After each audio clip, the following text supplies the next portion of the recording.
रिसालत लब्बैक या रसूल अल्लाह, लब्बैक या रसूल अल्लाह।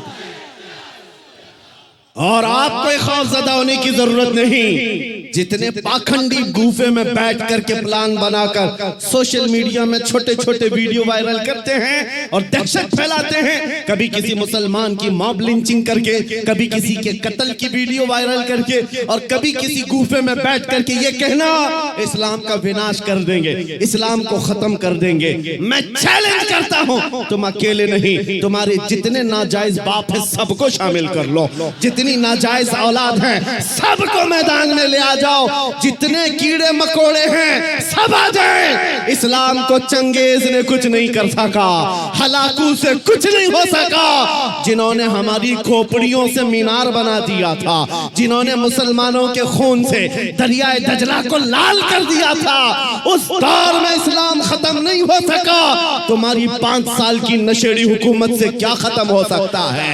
इस्लाम तेरी नफ्स न डूबेगी हश्र तक। दोनों हाथों को उठाकर नारे तकबीर, नारे रिसालत, मजहबे इस्लाम से, अजमते इस्लाम से, शौकते इस्लाम से, रिफाते इस्लाम से, पैगंबरे इस्लाम से, नामूसे इस्लाम से। ये जवानी बरकरार है। उनको बुला करके कभी नेताओं को भी दिखा दे। वो दिन के 12 बजे वोटों का मजमा जमा करके फख्र करते हैं पब्लिक हमारे साथ, उनको ऐसा ही लगता है। और शराब के धुत में जमा होने वाला मजमा और है, इश्क मुस्तफा में आने वाला मजमा और है। 500-100 रुपये लेकर के दिन के उजाले में आना और है। तुम्हारा मजमा दिन के 12 में होता होगा, हमारा मजमा रात के 12 के बाद गर्म होता है। या आओ देखो, ये रात नहीं लगती इन दीवानों के यहाँ, ना रात है, बल्कि मैं तो कहता हूं हम सुन्नियों के यहाँ कोई संडे भी नहीं आता है। जो रात मेरे नबी के नाम है वो रात हमारी ईद की रात है, वो रात हमारी ईद की रात है। जब तक ये फख्र बाकी रहेगा, मेरा यकीन है, अगर इनको लगता है हम बहुत गरज करके बोल रहे हैं, अपने मजमे में बोल रहे हैं, कल को अगर इन्हें चाहिए तो हथकड़ियां लगा लें, फांसी के फंदे पर चढ़ा लें, और मुझ जैसे एक आदमी के मर जाने या कत्ल हो जाने का नाम इस्लाम का खत्म होना नहीं है, बल्कि मैं चीखते हुए जाऊंगा जिस दिन तुम मुझे फांसी पर चढ़ाओगे। इस्लाम जिंदा होता है हर करबला के बाद। हमारी पस्ती, हमारा बैकवर्ड होना, सबका एक ही हल है, एक ही इलाज है कि मोहम्मद से वफा तूने तो हम तेरे हैं। ये जहां चीज है क्या, लौह कलम तेरे।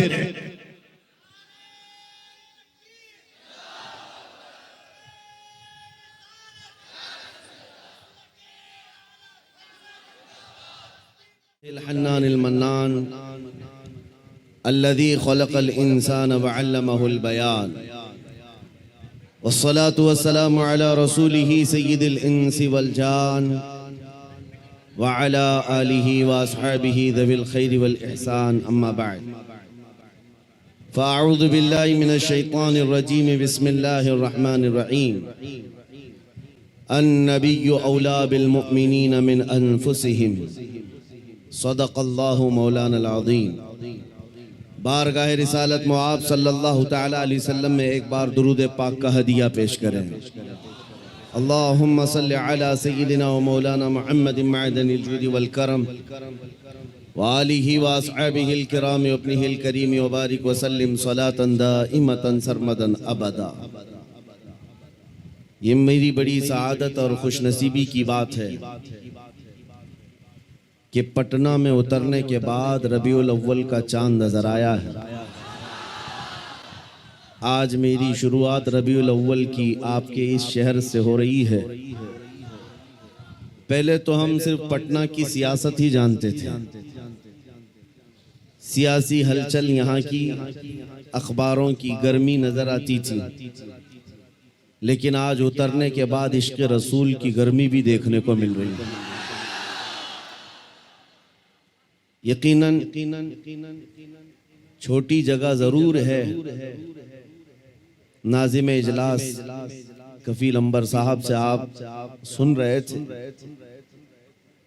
यहाँ पर बैठे रह जाना, जमे रह जाना, ये भी अपने आप में इश्क का एक कमाल है।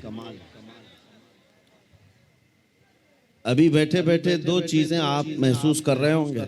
मुझसे पहले एक नात मद्दाह रसूल शाकिर साहब पढ़ रहे थे और निजामत कफील अंबर साहब कर रहे थे। दोनों में एक कॉमन चीज दिख रही थी,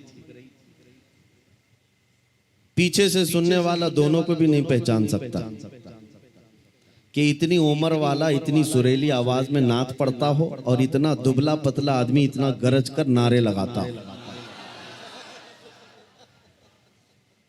दोनों भी समझ से बाहर थी। इस उम्र का आदमी इतनी मीठी आवाज में नात पढ़ रहा और दूर से सुनने वाला कफील साहब के नारे को यह समझता होगा कि बहुत बड़ा हट्टा कट्टा आदमी होगा।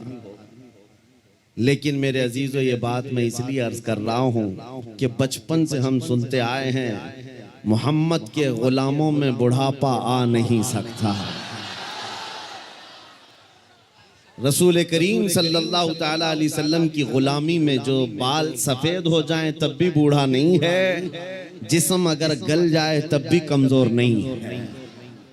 बाकी अगर हुजूर से दूर होकर हट्टा कट्टा पहलवान भी हो तो हमारी ठोकरों में है, और हुजूर से वफा करता है, व्हील चेयर पर बैठा है, तब भी वो हमारा इमाम है, वो हमारा इमाम है। दुनिया जानती है ताकत और कुव्वत इस कुर्सी का नाम नहीं है, ताकत और कुव्वत इश्क मुस्तफा का नाम। अजीजान गिरामे वकार,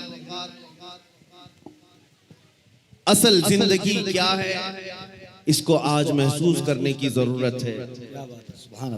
हम अपनी तारीफ पसंद नहीं करते, ये उनकी मोहब्बतें हैं जो इस तरह से हमें बुलाते हैं।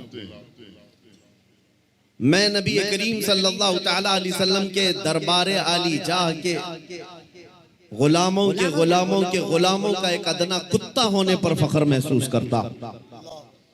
सगे तैबा सब कह के पुकारे बेदम, बेदम वारसी ने ये दुआ किया था, या रसूल अल्लाह सारी दुनिया मुझे मदीने का कुत्ता कहकर पुकारे। सगे तैबा सब मुझे कहकर के पुकारे बेदम, यही रखियो मेरी पहचान मदीने वाले। ए मेरे अजीजों, आज हमें फख्र इसी बात पर होना चाहिए कि दुनिया मुझे नबी के नाम से जोड़ करके पहचाने, हुजूर की गुलामी में मुझे पहचाने, मेरे मनसब से, मेरे ओहदे से, मेरे माल से, मेरी जायदाद से, मेरे खानदान से नहीं। दुनिया अगर हुजूर की गुलामी से पहचानती है तो इससे बड़े कमाल की बात नहीं है।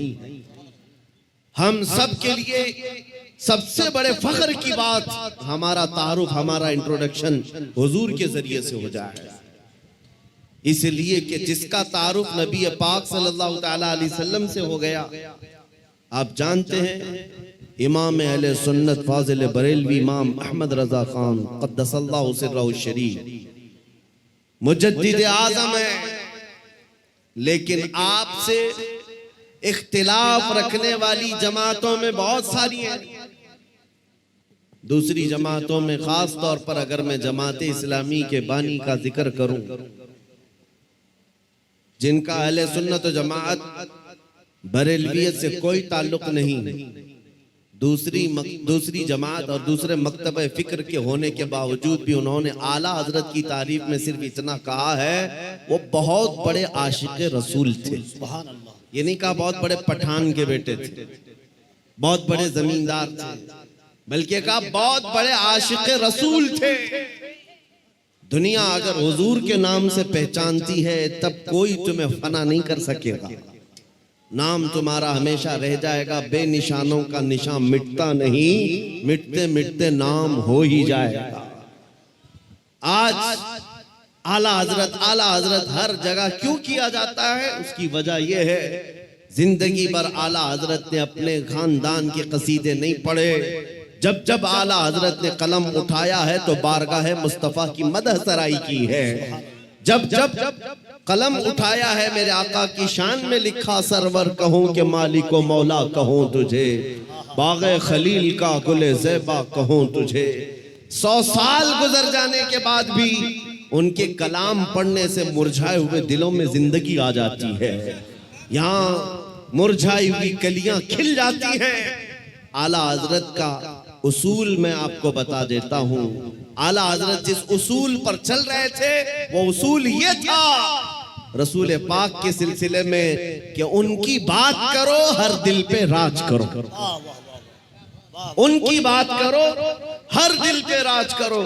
ये बहुत अजीम फार्मूला मैं आपको बता रहा हूं। हुजूर की बात करो फिर देखना दुनिया तुम्हें कभी फरामोश नहीं करती और ना ही तुम्हारे मकाम और मनसब को कोई दूसरा धक्का लगा सकेगा। हुजूर की बात करो। आज हमारे दरमियान इख्तिलाफात ने जो जन्म लिया है उसकी एक असल वजह यह भी नजर आती है कि हम असल को छोड़कर फरा में लग गए। हम जगह जगह छोटी छोटी जमातें बनाकर छोटे छोटे हलके बनाकर उसके प्रचार में लग गए, जबकि हमें चाहिए कि हमारी सारी एनर्जी बादशाह आजम की तारीफ में खर्च हो, हुजूर अकरम सल्लल्लाहु ताला अलैहि वसल्लम के लिए वक्फ हो जाओ। इसलिए कि आला हज़रत इमाम अहले सुन्नत को हमने देखा पूरी जिंदगी। देखो आपसे किसी ने पूछा अगर आपका तारुफ क्या है, आपका इंट्रोडक्शन क्या है, उन्होंने अपने बाप दादा परदादा के नामों को गिनाते हुए नहीं कहा मैं फलां फलां फलां फलां का बेटा हूं, बल्कि अपने तारुफ में कहा है उस गली का गधा हूं मैं जिसमें मांगते ताजदार फिरते हैं, वो सुए लालाजार फिरते हैं, तेरे दिन ए बहार फिरते हैं, ए रजा जाने आना दिल तेरे नगमों पे निसार, बुलबुले बाग मदीना तेरा कहना क्या है। उन्होंने दुनिया को अगर तारुफ कराया है तो नबी के वास्ते से कराया है। आपको बताता हूं उनका मकाम ये था इश्क रसूल में फना होने का। मेरे मुर्शिद गिरामी हुजूर ताजुश शरिया रहमतुल्लाह तआला अलैह एक शेर की तशरीह करते हुए फरमाते आला हज़रत ने एक हम्द लिखी है, वही रब है जिसने तुझको हमतन करम बनाया, हमें भीख मांगने को तेरा आस्था बताया। इस हम्द के आखिर में आला हज़रत ने एक शेर लिखा है, अरे ऐ खुदा के बंदो कोई मेरे दिल को ढूंढो, अभी पास था यही तो अभी क्या हुआ खुदाया। दिल किसको कहते हैं मैं आपको बता रहा हूं। जिंदगी हम सब के पास है, हम किसके लिए जी रहे हैं, हम क्या करने के लिए जी रहे हैं, या आज हमें महसूस करना है। आला हजरत किसके लिए जीते थे, उनका दिल रहता कहां था, बरेली की किस गली में उनका दिल रहता था। सुनो आला हजरत कहते हैं अरे खुदा के बंदो कोई मेरे दिल को ढूंढो, अभी पास था यही तो अभी क्या हुआ खुदाया। इसका मतलब क्या है, फरमाया हर जमाने में औलिया इकराम में एक वली होता है जिसको कुतुबुल इरशाद कहते हैं। कुतुबुल इरशाद का मतलब यह होता है वो अपने जमाने के औलिया में इतना तसर्रुफ और इतना इख्तियार रखता है कि वो अपने जमाने के औलिया को जिन कामों पर मामूर करे उसका हुक्म बजा लाना सारे लोगों पर जरूरी होता है। वो कोई भी ऑर्डर दे कुतुबुल इरशाद। तो एक मर्तबा आला हजरत ने अपने जमाने के जितने रिजाल थे औलिया थे उनसे ये कहा अरे आए खुदा के बंदो कोई मेरे दिल को ढूंढो, मेरा दिल ढूंढ करके लाओ।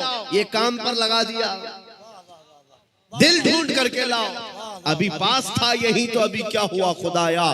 दिल सिर्फ उस गोश्त के लोथड़े को ही नहीं कहते जो हमारे सीनों में धड़कता है या खून का एक मुंजमद टुकड़ा है, दिल के और भी माने हैं। वो दिल कौन सा है जिसको ढूंढने के आला हजरत बात कर रहे थे। सारे औलिया को हुक्म हुआ, सब ढूंढने पर लग गए और ढूंढ करके वापस आए।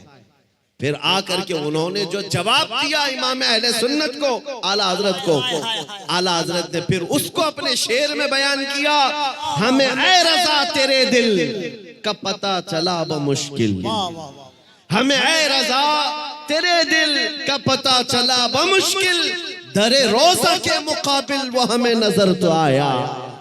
ये न पूछ नारे कैसा तकबीर, पाया। नारे रिसालत, इश्के मुस्तफ़ा, इश्के आले मुस्तफ़ा, तालीमाते आला हजरत, फैजाने आला हजरत। जिंदगी गुजारने के उसूल में बता रहा हूँ। बरेली में रह करके दिल मदीने तैयबा में धड़कता हो। सारे औलिया जमाना ने कहा हमें ए रजा तेरे दिल का पता चला बमुश्किल, दरे रोजा के मुकाबिल वो हमें नजर तो आया, ये न पूछ कैसा पाया तुझे हमद है खुदाया। आला हजरत का दिल वहां लगा हुआ था, इसीलिए मैंने आला हजरत के कलाम को बहुत मर्तबा पढ़ा। जहां जहां से पढ़ा दिल को आला हजरत के जब भी हमने ढूंढने की बात की है, आला हजरत ने अपने दिल के बारे में यही कहा है, दिल है वो दिल जो तेरी याद से मामूर रहा, सर है वो सर जो तेरे नाम पे कुर्बान गया। आला हजरत के उसूल में दिल सिर्फ इस टुकड़े को नहीं कहते और सर इस टुकड़े को नहीं कहते। मेरे अजीजों, आला हजरत के इल्म में, उनकी तालीमात में दिल का मतलब और है, सर का मतलब और है। अगर नबी की मोहब्बत में भरा हुआ नहीं है तो सिर्फ वो गोश्त का लोथड़ा है, दिल नहीं कहा जा सकता। दिल कौन सा है? दिल सिर्फ वही है, दिल है वो दिल जो तेरी याद से मामूर रहा। और सर किसको कहते हैं? ये अगर दोनों कंधों के ऊपर एक कद्दू का टुकड़ा है, अगर हुजूर के नाम पर कुर्बान होने को तैयार नहीं है, हाँ अगर हुजूर के नाम पर मर मिटता है तो आला हजरत कहते हैं सर है वो सर जो तेरे नाम पे कुर्बान गया। आला हजरत के दिल को हमने उनके कलाम में ढूंढा है। वो कहते हैं कहाँ है? जानो दिल होशो खिरत सब तो मदीने पहुंचे, जानो दिल होशो खिरत सब तो मदीने पहुंचे। अरे तुम नहीं चलते रजा सारा तो सामान गया। उनका अपने पास कुछ नहीं था। बरेली में वो कहते हैं जान भी चली गई, दिल भी चला गया, होश भी गया, खिरत भी गया, सब मदीने पहुंचे। तुम नहीं चलते रजा सारा तो सामान गया। और फिर उनसे पूछा गया जान है क्या आपकी? जान किसको कहते हो आप? कहते हैं जान है इश्क़े मुस्तफा, रोज फजू करे खुदा, जिसको हो दर्द का मजा नाज़े दवा उठाए क्यों, फिर के गली गली तबाह ठोकरें सबकी खाए क्यों, दिल को जो अक्ल दे खुदा तेरी गली से जाए क्यों। मेरे अजीजों, आला हज़रत फरमाते हैं यूं तो सब उन्हीं का है, पर दिल की अगर पूछो, आला हज़रत फरमाते हैं यूं तो सब उन्हीं का है, पर दिल की अगर पूछो ये टूटे हुए दिल ही खास उनकी कमाई है। हुजूर का है ये सब, हुजूर का है, अपने दिल का है उन्हीं से आराम। कहते हैं अपने दिल का है उन्हीं से आराम, सौंपे हैं सब उन्हीं को सब काम, सौंपे हैं उन्हीं को सब काम। लो लगी है कि अब उस दर के गुलाम चाह रहे दर्द रजा करते हैं। आला हजरत ने अपना सब कुछ सौंप दिया बारगाह मुस्तफा। आज इस जलसे पाक में मैं आपके सामने उनका जिक्र सिर्फ इसलिए कर रहा हूं कि मशरिक से लेकर मगरिब तक, शुमाल से लेकर जुनूब तक कोई खित्ता बचा नहीं है जहां से बच्चा बुच्चा पुकार करके न कहता हो डाल दी कल्ब में अजमत मुस्तफा। सैयदी आला हजरत पे लाखों सलाम।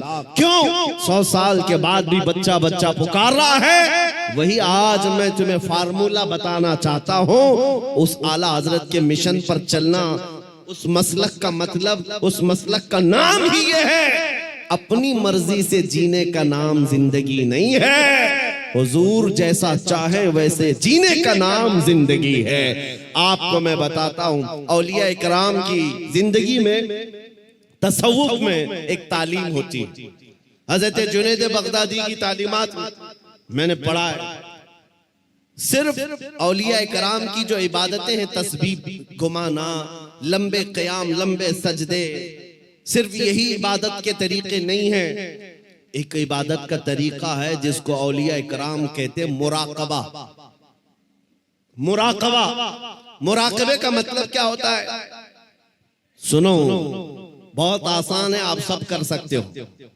अगर मैं आपसे कहूं आज 1000 बार सुभान अल्लाह पढ़ो, 1000 बार अल्हम्दुलिल्लाह, आप कहेंगे बहुत लंबा हो जाएगा।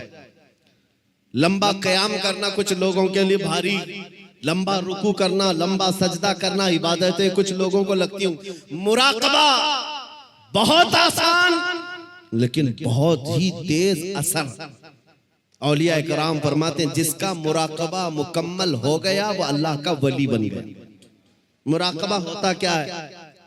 सुनो, मुराकबा होता क्या है? सिर्फ ये है कि आंख बंद करके थोड़ी देर खामोश बैठना, कुछ नहीं करना, कुछ पढ़ना नहीं है, कुछ पढ़ना नहीं है, खामोश बैठना है। कितनी देर? तुम्हारी मर्जी, 5 मिनट, 10 मिनट, आधा घंटा, 1 घंटा, किसी से बात ना करो, खामोश एक जगह बैठ जाओ। करना क्या है खामोश बैठ करके? सोचना क्या है? हाँ, ये असल है। सीदना जुनैद बगदादी फरमाते हैं मुराकबा करने वाले को कुछ और नहीं सोचना है, बस आंख बंद करके इतना सोचना है कि अल्लाह ने मुझे क्यों पैदा किया, मैं यहां क्यों आया इस दुनिया में, बस इतना ही सोचना है, इतना ही सोचना है। बार बार सोचता रहे, बार बार सोचता रहे। ऐ नौजवानों, ये मुराकबा आज तुम्हारी बहुत सारी बीमारियों का इलाज है। सोचना कभी आंख बंद करके, क्या मैं इसलिए आया रात भर इंटरनेट पर गेम खेलने के लिए अल्लाह ने मुझे पैदा किया? क्या मैं दुनिया में लड़कियों से छेड़छाड़ करने के लिए पैदा किया गया? क्या मैं दुनिया में दिन रात खेल कूद के लिए पैदा किया गया हूं? लोगों से गप्पे लगाने के लिए पैदा किया गया हूं? मैं लोगों से हंसी मजाक में अपना वक्त को बर्बाद करने के लिए पैदा किया? क्यों पैदा किया गया हूं? तुम्हारा दिल आखिर एक दिन जवाब देगा, अल्लाह की तरफ से तुम्हें ये मिलेगी बात, तुम क्यों पैदा किए गए, क्यों पैदा किए, तुम्हें पता चल जाएगा। ये मुराकबे में जिस दिन तुम्हें पता चल जाए क्यों पैदा किया गया, अगर हकीकत को पहुंच गए उसी दिन अल्लाह के वली बन गए। अब मैं आपको बताता हूं, जिन लोगों का मुराकबा मुकम्मल हुआ वो जिंदगी में अगर सोचते सोचते इस नुक्ते को पहुंच गए कि मैं क्यों पैदा हुआ, तो फिर आंख खोल करके वो पुकार कर कहते हैं हम दुनिया में क्यों पैदा हुए? नतीजा निकला दहन में जुबान तुम्हारे लिए, बदन में है जान तुम्हारे लिए। या रसूल अल्लाह, हम आए यहां तुम्हारे लिए, उठे भी वहां, हम अपने लिए नहीं आए आका, आपके लिए आए। मुराकबे में जो इस नुक्ते को पहुंच गया, बरेली का इमाम पुकार कर कहने लगा मुझे अल्लाह ने खेल कूद के लिए नहीं बनाया, मुझे अल्लाह ने सिर्फ बाजारों की जीनत के लिए नहीं बनाया, मुझे अल्लाह ने जिंदगी अपनी मर्जी से गुजारने के लिए नहीं बनाया। और उस आला हजरत के अजीम पोते ताजुश शरिया ने भी पुकार कर कहा, जब उनका मुराकबा मुकम्मल हुआ, जब वो सोचते रहे मैं क्यों पैदा हुआ, मैं क्यों दुनिया में आया, तब फिर ताजुश शरिया ने भी जवाब दिया हम इसलिए पैदा किए गए हैं, जिंदगी ये नहीं किसी की किसी के लिए, जिंदगी है नबी की नबी के लिए, ना समझ मरते हैं जिंदगी के लिए, जीना मरना है सब कुछ नबी के लिए। नारे तकबीर, नारे रिसालत, जश्न ईद मिलादुन नबी, आमदे माहे रबीउन नूर। जिंदगी हुजूर पाक सल्लल्लाहु अलैहि वसल्लम के लिए अमानत बन करके, अमानत बनाकर दी गई है। तुम क्या समझते हो ए नौजवानों? आपको ये लगता है जवानी की आज ताकत कुव्वत है, मुझे अपने मर्जी से फैशन करने दो, अपने मर्जी से मॉडर्न जिंदगी गुजारने दो, और दुनिया के पीछे तुम चल पड़े, उस दुनिया के पीछे जो हर दिन अपना शोहर बदलती है। आला हज़रत फरमाते शहद दिखाए जहर पिलाए, कातिल डाइन शोहर कुछ, इस मुर्दार पे क्या ललचाना, दुनिया देखी भाली है। तुम्हें मालूम है यहाँ कितने हीरो आए उसके बाद जीरो हो गए। यहाँ जवानी में अपने मेकअप से चमकने वाले बुढ़ापे में ढीले पड़ गए।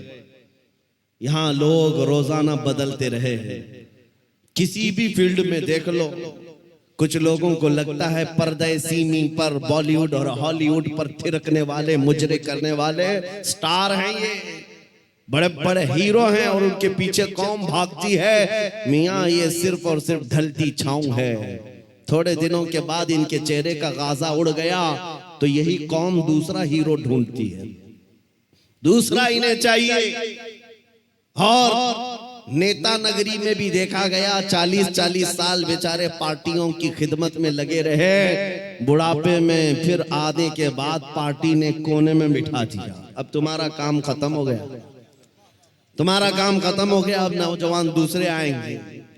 लेकिन मेरे अजीजों, एक मक्तबा मैंने ऐसा देखा, एक मदरसा ऐसा देखा, ये हुजूर के गुलामों का है। यहाँ जितना बूढ़ा होता है उतनी इज्जत बढ़ती जाती है, जितना बूढ़ा हो जाए उतनी इज्जत बढ़ती चली जाती है। मेरे अजीजों, 85 साल 90 साल के उलमा भी आज मौजूद हैं, कौम उनको देखती रह जाती है। तुम 25 साल के 1 लाख नौजवान लाकर खड़ा कर देना और फिर एक तरफ सिर्फ ताजुश शरिया का चेहरा दिखा देना, लाखों की तरफ निगाहें नहीं जाएंगी, उस एक चमकते हुए चेहरे की तरफ लोग देखेंगे। नारे तकबीर! जरा दोनों हाथों को उठाकर बस्ती बस्ती करिया करिया, बस्ती बस्ती करिया करिया, इल्म का सूरज फैज का दरिया। अजीजा निगरामी वकार, मैं ये बातें इसलिए अर्ज कर रहा हूं कि इन बुजुर्गों ने जो खूबसूरती हासिल की है वो पाउडर लाली के मेकअप से नहीं, मेरे मुस्तफा के कदमों से हासिल की है, नबी पाक की वाबस्तगी से मिली है। लोगों को आज ये लगता होगा, मैं आपको बताऊं, तहदीस नेमत के लिए कह रहा हूं, मैं अपनी बड़ाई अपनी फजीलत की बात नहीं कर रहा हूं। किसी को अगर ये लगता हो कि सोशल मीडिया की वजह से इनको बहुत ज्यादा लोग चाहने लग गए, सोशल मीडिया यूट्यूब इंस्टाग्राम सब इन्होंने फैला रखा है, इसलिए भीड़ जमा हो गई, हजारों लोग सोशल मीडिया पर हरकतें कर रहे हैं, बहुत वहां मैदान में मौजूद हैं, मगर मेरे अजीजों, ये मेरे फन का कमाल नहीं है। आज जहां जाएं परवानों का हुजूम जो मेरे सामने नजर आता है, बात सिर्फ इतनी है, जब तक के मदीने से इशारे नहीं होते, रोशन मेरी किस्मत के सितारे नहीं होते, ये नाज़ी अंदाज हमारे नहीं होते, झोली में अगर टुकड़े तुम्हारे नहीं होते, जब तक बिके न थे तो कोई पूछता न था, या रसूल अल्लाह तुमने खरीद कर हमें अनमोल कर दिया। नारे तकबीर! नारे रिसालत! नाजदारे खत्मे नबूवत! नामूसे मुस्तफा! अजमते मुस्तफा! शौकते मुस्तफा! मेरा यकीन है सारा सोशल मीडिया फना हो जाए, मैं किसी पहाड़ के अंदर बैठकर मेरे नबी की बात करूं, मेरा खुदा कादिर है, वो लाखों के दिलों में हमारी बात को पहुंचाएगा। ये कमाल मैं इसका नहीं समझता सोशल मीडिया के जरिए से, इंटरनेट का दौर हो, नहीं मेरे अजीजों, हुजूर की अजमत बयान करो, चाहे तुम तन्हा हो, मौला पूरी कायनात में तुम्हारे चर्चे फैला देता है। ये रब्बे जुल जलाल की शान है। इब्राहीम अलैहिस्सलाम जब मक्का मुकर्रमा से आवाज दे रहे थे तो पूरी कायनात में आपकी आवाज को अल्लाह ने पहुंचाया। रब कादिर है, जिसकी आवाज को चाहे वो पहुंचाए, लेकिन तुम्हारी लिए जिम्मेदारी आज ये है, तुम इनके उनकी जय विजय करना छोड़ दो, इधर उधर के पट्टे डालना छोड़ दो। तुम्हें दुनिया चाहे जितने भी लिबास बदल लो, दुनिया तो हुजूर के नाम से ही पहचानती, ये बात तय है। तुम जहां जाओगे हुजूर के नाम से तुम्हें पहचानती। जिस दिन तुमने नाम कहा, तुमको ये नहीं कहेंगे बिहार का है, पटना का है, फला का है। दुनिया तुम्हें अगरचे गांव के नाम से जान जाएगी, लेकिन तुम्हारी निस्बत वो सीधे मदीने के ताजदार से जोड़ कर देखती, ये पक्की बात है। और आपको क्या इस बात पर कोई आपत्ति है कि दुनिया हुजूर की गुलामी से आपको पहचाने तो आपको ऐब लगता है? फखर होगा कि नहीं होगा? अगर हुजूर की गुलामी से दुनिया तुम्हें पहचानने पर फखर होगा तो मेरी बात सिर्फ इतनी सुन लो, पूरे के पूरे ही गुलाम क्यों ना हो जाए। जब गुलाम होना ही है तो पूरे क्यों ना हो जाए। आला हजरत ने क्या खूब कहा, आज ले उनकी पनाह, आज मदद मांग उनसे, कल न मानेंगे क़यामत में अगर मान गया। उन्हें जाना उन्हें माना, न रखा गैर से काम, लिल्लाहिल हम्द मैं दुनिया से मुसलमान गया। आज मैं आपको बात बताता हूँ, इमाम गजाली रहमतुल्लाह ताला अलैह से पूछा गया, जब उम्मत पर कोई सख्त वक्त आ जाए, तवज्जो चाहता हूं, इलाज, उम्मत पर ऐसी कठिनाई आ जाए कि फितनों का उरूज हो जाए, फितने बहुत बढ़ जाएं, उम्मत मुस्तफा की शौकत पर सवाल आ जाए, ऐसे वक्त में इलाज क्या है उम्मत मुस्तफा के लिए, क्या आप हल बताते हैं? आज हमसे भी लोग पूछते हैं, इंटरव्यू में पूछते हैं, मुसलमानों के लिए हल क्या है? इमाम गजाली ने फरमाया, एक ही हल है, इनके सीनों को हुजूर की मोहब्बत से भर दिया जाए, हुजूर की मोहब्बत से भर दिया जाए। मेरे अजीजों, लोग मुझे उर्सों में भी बुलाते हैं, पता नहीं कितने कितने जलसों में बुलाते हैं, मैं तो बात सिर्फ हुजूर की करता हूं। वजह सिर्फ ये है, मैंने सबको समझा रखा है, आज हमें इलाज करना है, जिस चीज की जरूरत है वही दो। जब इलाज कंप्लीट हो जाए इंशाअल्लाह, ये जिस जगह भी ले जाओगे ये खड़े हो रहे। इमाम गजाली ने फरमाया, इनके दिलों को हुजूर की मोहब्बत से भर दो। तो आपसे पूछा गया, वैसे तो हर मुसलमान कहता है मुझे हुजूर से मोहब्बत है, अभी मैं पूछूं, एक हाथ में दो दो हाथ उठाएंगे, हुजूर से मोहब्बत है या नहीं? अगर अभी सवाल करे, हर कोई पुकार कर कहेगा हाँ हुजूर से मोहब्बत है, मैं तो जान देने को तैयार, हर कोई कहेगा। इमाम गजाली ने फरमाया, हाँ हर कोई कहता तो है, लेकिन बात क्या है सुनो, इंसान की फितरत है और दुनिया का दस्तूर है, जो इंसान जिससे जितनी मोहब्बत करता है, दिन में उसका बार बार जिक्र भी करता है, बार बार उसको याद करता है, बार बार याद करता है। और जब बार बार किसी का जिक्र करने लग जाए तो समझ लो उसका दिल भर गया है, इश्क से, मोहब्बत से भर गया है। और नहीं, जिक्र ही नहीं करता, यूं ही कहता है, तो वो झूठा आदमी, वो झूठ बोलता है। हुजूर से मोहब्बत, हुजूर से मोहब्बत कहता तो है, लेकिन उसकी जिंदगी में नजर कभी नहीं आता। कहीं ऐसा तो नहीं मेरे अजीजों, आज मैं नौजवानों को देखता हूं, फिल्मी गानों के इनको लाइनें याद हो जाती हैं, फिल्मों के डायलॉग याद हो जाते हैं, मेरे नबी की 4 हदीसें क्यों नहीं याद? अगर हुजूर से कसरत से मोहब्बत होती तो हुजूर की अदाओं से भी मोहब्बत होती, हुजूर के जुमले तुम्हारी जुबानों पर गर्दिश कर रहे होते, बार बार तुम उनका जिक्र कर रहे होते। और फरमाया बुजुर्गों ने, जो कसरत से हुजूर पर दुरूद पढ़ता रहता है दिन भर रात भर, समझ लो उसका दिल भरा हुआ है हुजूर की मोहब्बत से, क्योंकि बार बार वो जिक्र कर रहा है, बार बार याद कर रहा है। एक बुजुर्ग की बात मैं आपको बताता हूं, एक बुजुर्ग ने एक शख्स की तरबियत कैसी की थी। मुरीद था, अपने शेख से आकर कहा मोहब्बत कैसे करूं, मोहब्बत कैसी होनी चाहिए। कहा एक काम कर, मैं एक भैंस तुझे देता हूं, उसको पाल। बिहार वाले अच्छी तरह समझ सकते हैं। भैंस बुजुर्ग ने अपने मुरीद को दी और कहा इसकी बहुत अच्छी देखभाल करना, बार बार इसका ख्याल रखना। कहा ठीक है, 1 महीने के बाद आना, मुलाकात करना। 1 महीने के बाद आया, हजरत ने पूछा कैसा है, क्या हाल है? कहा मैं बहुत अच्छा हूं। तेरी भैंस कैसी है? कहा वो भी बहुत अच्छी है।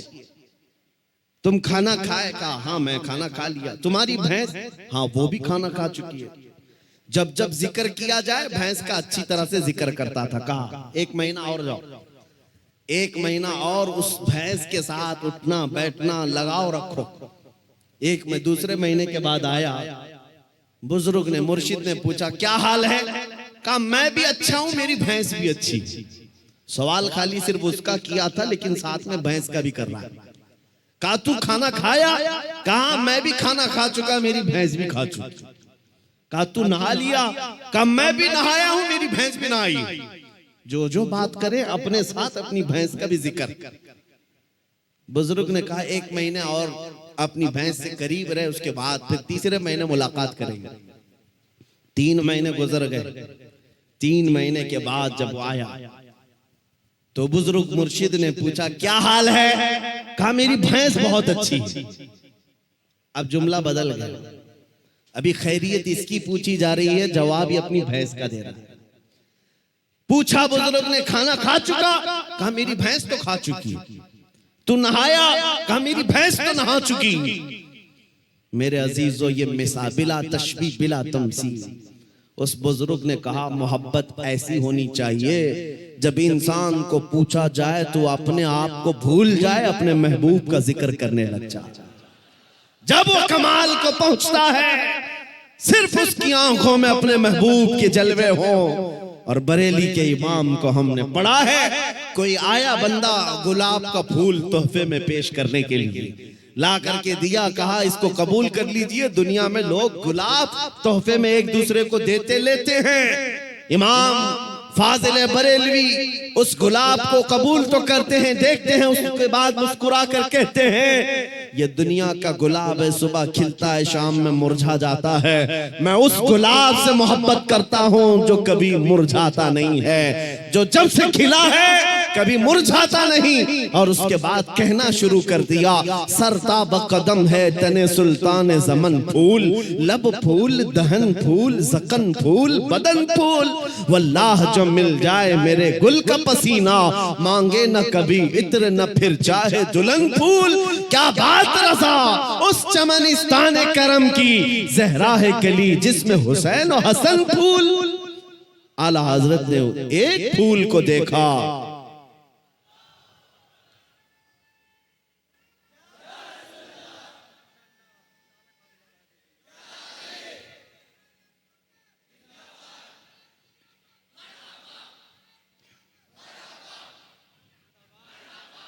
हुजूर पाक सल्लल्लाहु ताला अलैहि वसल्लम का जिक्र आया। आला हजरत ने सारे फूल फूल फूल पर एक नात ही लिख दी। यह इश्क का दर्जा होता है, जिक्र अपने महबूब का ज्यादा करे, अपना नहीं। यहाँ लोग तुर्रम खां बने हुए अपने ही बड़ाइयां करने लग गए। आला हजरत ने अपनी तो छोड़ो, किसी दुनियादार की तारीफ करने पर भी रजामंद नहीं हुए। जब किसी ने कहा भी किसी का कसीदा लिख दो, तो आपने यही जवाब में कहा, करो मद है अहले दुवल रजा, पड़े इस बला में मेरी बला, मैं गदा हूं अपने करीम का, मेरा दीन पारे ना नहीं, मेरा दीन रोटी का टुकड़ा नहीं है, मैं तो गदा हूं अपने करीम का। आज उस मोहब्बत की जरूरत है, आज उस कमाल के इश्क की जरूरत है। मैं आपसे पूछता हूं मेरे अजीजों, आप हुजूर पाक सल्लल्लाहु ताला अलैहि वसल्लम से बेहद मोहब्बत करते हैं, मुझे पता है, दिल से मोहब्बत करते हैं, लेकिन जिंदगियों में उसका इंप्लीमेंट, उसका निफाज क्यों नहीं कर पाते? जिस दिन हम कौल और फेल में एक हो जाएं, जो कह रहे हैं वही करने भी लग जाएं, तो समझ लो फिर आपने इश्क का कमाल पा लिया। फिर दुनिया तुम्हारी इन हस्तियों से खौफ खाने लग जाएगी, जैसे कैसर और किसरा बादिया नशीन अरब से खौफ खाती थी। जब मदीने के सहरा से निकल करके बगैर चप्पल के पैबंद लगे कपड़े पहनकर सहाबा निकले थे, ईरान भी कांपने लग गया था, रोम भी कांपने लग गया था। उस वक्त की सुपर पावर ताकतों को अगर किसी ने धूल चटाया है, मेरे नबी के गुलामों ने धूल चटाया है। हुजूर के आशिकों ने उन्हें घुटने पर लाकर मजबूर कर रखा था। आपको पता है उनके नजदीक इज्जत क्या थी? आपको बताता हूँ, सैयदना उमर इब्ने खत्ताब रदियल्लाहु ताला अन्हु का दौरे खिलाफत है। मदीने से एक फौज निकली, किसरा को खत्म करके आती है। ईरान की हुकूमत जो किसरा कहलाती थी उस जमाने में खत्म कर दी गई। इस्लाम का परचम लहराया। वो दौर ऐसा था, सुपर पावर था उस वक्त ईरान, सुपर पावर ताकत थी। हजारों नहीं लाखों की फौज उनके पास थी। जब टुकड़े टुकड़े हो गए, सहाबा की हुकूमत आई, माले गनीमत हाथ आया, तो बहुत सारा माल वहां से मदीने लाया गया, उसमें कीमती सामान भी थे। उस वक्त मदीने तैयबा ईरान के बादशाह के दरबार में बिछाया जाने वाला सबसे महंगा कालीन कालीन भी मदीना आया, लाया गया। सहाबा ने उमर इब्न खत्ताब अमीरुल मोमिनीन रज़ियल्लाहु ताला अन्हु के पास वो कालीन पेश किया। कहा ये कालीन वो है, बादशाह जब किसी से बहुत खुश होता तो थोड़ी देर इस कालीन पर उसको बिठा देता और वो जिंदगी भर बैठने वाला फख्र करता, मैं बादशाह के महंगे कालीन पर बैठ कर आया हूँ, मैं बादशाह के महंगे कालीन पर बैठ कर आया हूँ। इस कालीन की अजमत है, लोग इसकी बड़ी तारीफ करते हैं, बड़ी बुलंद कालीन है। हम मदीने ले आए हैं, उमर इब्न खत्ताब के पास दिया गया, कहा गया कि आप इसको सही जगह इस्तेमाल करें। मेरे अजीजों, सैयदना अमीरुल मोमिनीन उमर इब्न खत्ताब ने उस कालीन को कबूल तो किया, ले जाकर के हुजूर के मिंबर पर या मेहराब पर या मस्जिद की सफों में नहीं लगाया, बल्कि कहा मस्जिद नबवी में दाखिल होने से पहले जो दरवाजा है उस दरवाजे के बाहर इस कालीन को फेंक दो। जो मस्जिद के अंदर आए वो अपने पैरों को पोंछ करके आए, पैरों को पोंछ कर अंदर आए, इसलिए कि किसरा बादशाह जिस पर बैठकर फख्र करता था, दुनिया को ये पता चल जाए वो मोहम्मद अरबी के गुलामों के धूल के बराबर होते।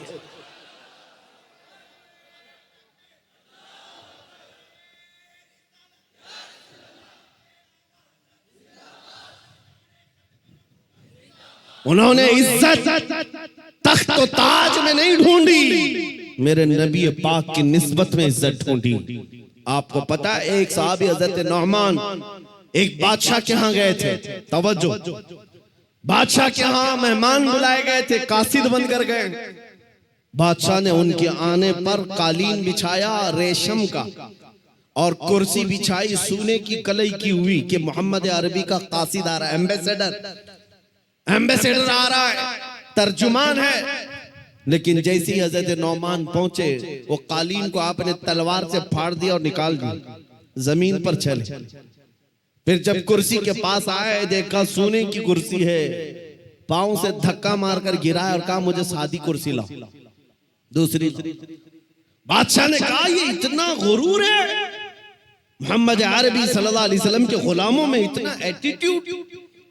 उस सहाबी ने कहा ये गुरूर और तकब्बुर नहीं है, मैं मेरे नबी का गुलाम, मेरे मुस्तफा का गुलाम। मेरे नबी की शरीयत में मर्दों के लिए रेशम भी हराम है, सोना भी हराम। मर्दों के लिए रेशम का इस्तेमाल हराम है और सोने का इस्तेमाल, गोल्ड का इस्तेमाल हराम है। बादशाह से उन्होंने कहा तू सारी दुनिया की कुर्सियों को सोने की बनाकर लाकर रख दे, तब भी नबी का एक गुलाम सबको ठोकर मारेगा, अपने नबी की शरीयत को गले लगाएगा। उसी गुलाम की आवाज थी, उसी नबी के गुलामों की आवाज थी जो आज मैं मैसेज में कहना चाहता हूं। नौजवानों, फख्र करना हो तो अपने नबी की निस्बत पर फख्र करो। दुनिया अगर आज तुम्हें मुसलमान कहती है तो दाढ़ी मुंडाकर, टोपी छुपाकर, लोगों में छुपने की कोशिश करके सेकुलर बनने की कोशिश मत करना।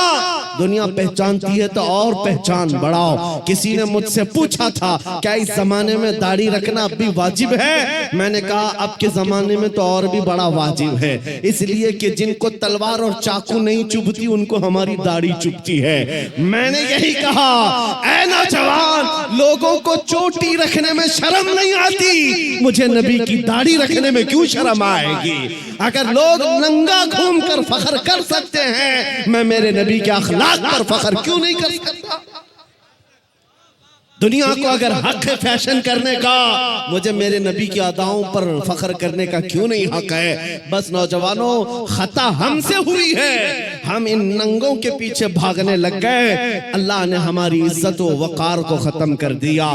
नौजवानों, दुनिया अगर तुमसे पूछती है तुम्हारे पुरखों का नाम बताओ, तुम्हारे बड़ों का नाम बताओ, हमारे बड़े तो बादशाह थे, हमारे बड़े तो फलां थे फलां थे, तुम अपने पुरखों में अपने बाप दादाओं का नहीं, बल्कि यूं कहो मेरे पुरखों में जो नाम आता है वो खालिद बिन वलीद का है, मेरे पुरखों में जो नाम आता है वो सलाहुद्दीन अय्यूबी का है, वो शहाबुद्दीन गौरी का है। इसलिए कि ये वो नाम है जो अज़मत मुस्तफा के परचम लहराते थे, नबी की गुलामी में इज्जत ढूंढते थे। एक वक्त था जब यहूदी और ईसाई माएं रात को अपने बच्चों को थपक कर सुलाती थी, ये कहते हुए बच्चे सो जाओ वरना सलाहुद्दीन आ जाएगा। नबी के गुलामों की हैबत ऐसी थी, वो इसलिए थी कि उन्होंने अपने बलबूते अपनी ताकत पर इज्जत नहीं कमाई, मेरे नबी की निस्बत में इज्जत कमाई थी। आज भी एक ही हल है हमारे पास, वापस आ जाओ उस पॉइंट पर, उस नुक्ते पर जहाँ एक ही हल है,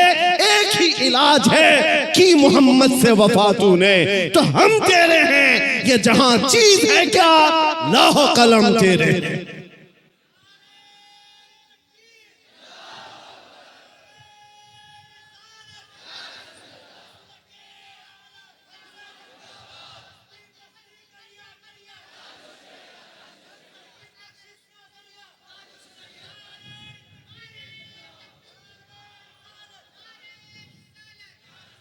अब ये यकीन भी होने लग गया, अल्लाह की जात से मैं कभी नाउमीद नहीं, और किसी मुसलमान को होना भी नहीं, नाउमीद ही नहीं। अब यकीन होने लग गया है, हिंदुस्तान का सुन्नी मुसलमान जाग रहा है, बेदार हो रहा है। और इसी को कहा है इकबाल ने निकल करके सहरा से, जिसने उलट दिया था तख्ते रोमा को, सुना है कुदसियों से मैंने कि वो शेर फिर होशियार होगा। दुनिया आज खौफजदा इसी बात से है कि तुम उठ रहे हो, तुम बेदार हो रहे हो जाना पूरे तौर पर, डरो मत। तुम्हारा नाम किसी मुजरिम कौम से जुड़ा हुआ नहीं है। भौंकने दो कुत्तों को, जितनी मर्तबा कहें आतंकवादी, जितनी मर्तबा कहें दहशतगर्द, जितनी मर्तबा टेररिस्ट, जो बोलना है बोलो। हम तुम्हारे बाप की जमीन पर नहीं जीते और ना ही तुम्हारी सर्टिफिकेट की जरूरत है। हम अल्लाह के बंदे हैं, रसूल के उम्मती हैं। नारे तकबीर, नारे रिसालत, नारे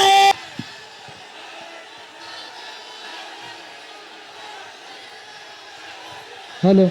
लब्बैक लब्बैक या रसूल अल्लाह, लब्बैक लब्बैक लब्बैक या रसूल अल्लाह, लब्बैक लब्बैक लब्बैक या रसूल अल्लाह, लब्बैक लब्बैक लब्बैक या रसूल अल्लाह, लब्बैक लब्बैक लब्बैक या रसूल अल्लाह। नारे तकबीर।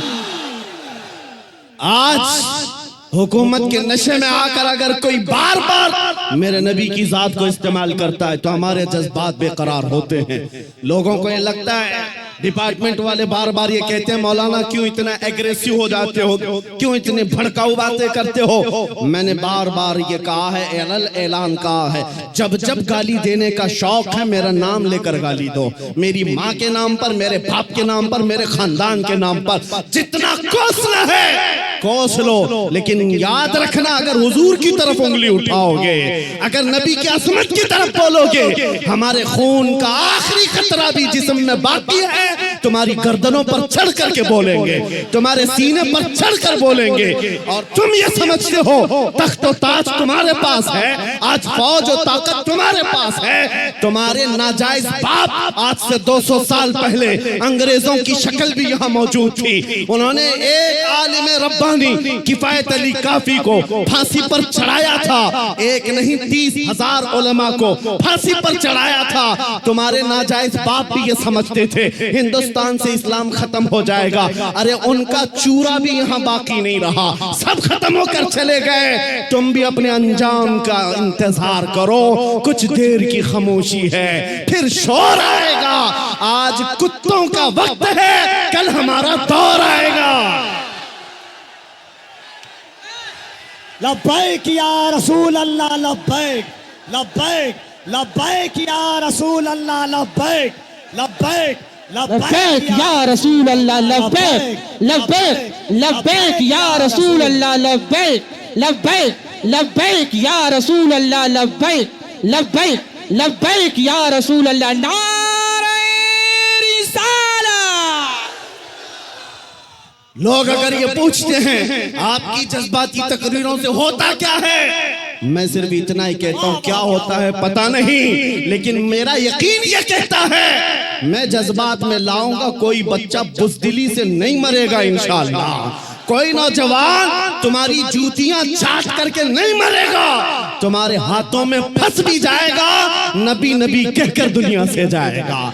हम अपने जज्बात को जिंदा रखते हैं इसलिए कि जज्बात नहीं है तो वो नामर्द आदमी है। अगर जज्बात हुजूर के लिए जिंदा है उसी को मैं मर्द समझता हूँ, उसी को इंसान समझता हूँ। और जो बेगैरती की बात करते हैं, अरे मसलहत का भी ख्याल करो, हिकमत का भी ख्याल करो, हालात का भी ख्याल करो। ये हालात तुम्हें मुबारक, मुझे मेरे नबी की इज्जत मुबारक। अगर इन हालात में नबी की इज्जत महफूज नहीं है तो हम आजादी से घूम कर कौन से मजे उठा सकेंगे। वो सहाबा की बात तो सुनो, जब जंगे ओहद में ये बात मशहूर हो गई, हुजूर का कत्ल हो गया, सहाबा ने तलवारें छोड़ दी, हाथों से तलवारें छूट गई।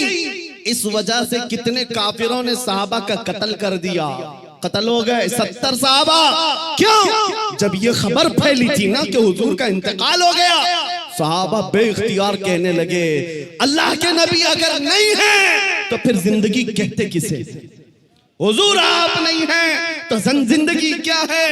इसलिए ऐ सुन्नियों, आज हमारा जज्बा यही होना चाहिए, अगर हुजूर का नाम सलामत नहीं तो फिर हमारी जिंदगी किस काम की?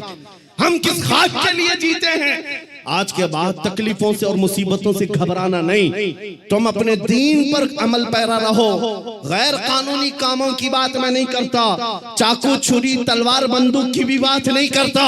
मैं तो बात सिर्फ इतनी कहता हूँ, हुजूर का इश्क इतना भर लो कि तुम्हारे चलने फिरने से भी कीड़े फना हो जाए।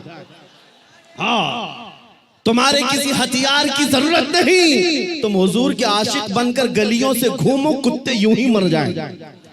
हाँ, पागल होकर मर जाएं, सिर्फ तुम्हारी खुशबुओं से मर जाएं। बात इतनी है। और मैं आज आखिरी बात ये कहता हूँ, सहाबा का मसलक यही था, उन्होंने कोड़े भी खाए, तलवारें भी खाई, जख्म भी खाए। एक साहबी साद इब्न रबी जिनके 12 नेज़े लगे थे, पेट फट गया था जंगे ओहद में, फिर भी कह रहे थे जो आए हुए सहाबा, जाओ नबी को मेरा सलाम कह देना, मैंने उनकी हिफाजत का हक अदा नहीं किया। पेट फट गया, तब भी ये कहते थे हम आज नरम नरम खाने खाकर, गरम गरम बिस्तरों पर सोकर, सिर्फ यहाँ बैठकर नारे लगाकर समझते हुजूर की इज्जत की हम हिफाजत करते हैं। मेरे अजीजों, बदलना है हमें जिंदगी, बदलना है हमें जिंदगी। कब तक ये गाने सुन सुन करके निफाक दिल में पैदा करते रहोगे? बॉलीवुड और बॉलीवुड के हॉलीवुड के नगमों पर नाचते रहोगे? तुम जिंदगी बदल डालो। आज दुनिया, मैं आपको बताऊं, सादी हजरत फखरुद्दीन राजी बहुत बड़े हकीम है, कहते हैं एक मैंने हकीमी में, डॉक्टरी में एक चीज देखी है, एक चीज देखी है, मोहम्मद अरबी सल्लल्लाहु अलैहि वसल्लम की मोहब्बत में अगर कोई 90 साल का भी हो जाए तो उसका दिमाग पागल नहीं हो सकता, पागल कभी नहीं होता। हुजूर का आशिक पागल नहीं होता, और अगर पागल होता है तो सिर्फ उनके लिए होता है, और दीवाना होता है सिर्फ उनके लिए होता है, बाकी किसी के लिए नहीं होता। आज मैं यही चाहता हूं कि दुनिया तुम्हें पागल कहे, मजनू कहे, दाढ़ी वाला कहे, टोपी वाला कहे, छोड़ दो उनकी बातों का। कुछ भी रिएक्ट करना, तुम्हें अंदर से फख्र होना चाहिए, फख्र होना चाहिए, इसलिए कि तुम इन कुत्तों के लिए नहीं जीते। कब्र में आमिना के लाल तशरीफ लाने वाले, हश्र में मेरे आका तशरीफ लाने वाले हैं, उनके सामने मुझे खड़ा होना है। कहीं हुजूर ये ना कह दें कि दुनिया वालों के लिए तूने मेरी अखलाक को बदल लिया, उनको राजी करने के लिए तू मेरी सुन्नतें छोड़ दिया। नहीं, कब्र में जब जाएं तुम्हारा चेहरा देखें तो मेरे नबी से कदमों को चूम कर कहना, आका दुनिया 1000 ताने देती थी मगर मैं आपके लिबास को पसंद करता था, मैं आपके चेहरे को पसंद करता था, आपके कदमों में आना चाहता था। बस आज मेरा मसलक आपको बता दूं, आप सब इसी बात पर गामजन हो जाएं। मेरा मसलक का मतलब सहाबा का, औलिया का, ताबईन का, आला हजरत का यही है, हर मुसीबत हर सितम गवारा है, हर मुसीबत हर सितम गवारा है। या रसूल अल्लाह, एक बार तुम कह दो कि तू हमारा है, आज के बाद हम इसी मिशन पर जीते हैं। दुनिया के हाथ फैलाना छोड़ दो, दुनिया के लिए जीना छोड़ दो। जिंदगी ये नहीं किसी की किसी के लिए, जिंदगी है नबी की नबी के लिए। ना समझ मरते हैं जिंदगी के लिए, जीना मरना है सब कुछ नबी के लिए। और इस अकीदे के साथ आज महफिल खत्म करता हूँ। कौन देता है? देने को मुंह चाहिए, देने वाला है सच्चा, देने वाला है सच्चा, देने वाला है सच्चा। आका आपके दरबार में, आपके शहर, आपके मुबारक महीने का पहला चांद आया है पटना की सरजमीन से। आशिकाने मुस्तफा मदीने की तरफ लौ लगाकर पुकारते हैं, अभी वो उम्मी फिदा का या रसूल अल्लाह, मैं मुजरिम हूँ आका, मुझे साथ ले लो कि रस्ते में हैं जा बजा थाने वाले। चमक तुझसे पाते हैं सब पाने वाले, मेरा दिल भी चमका दे चमकाने वाले। लब्बैक या रसूल अल्लाह, लब्बैक या रसूल अल्लाह, लब्बैक या रसूल अल्लाह।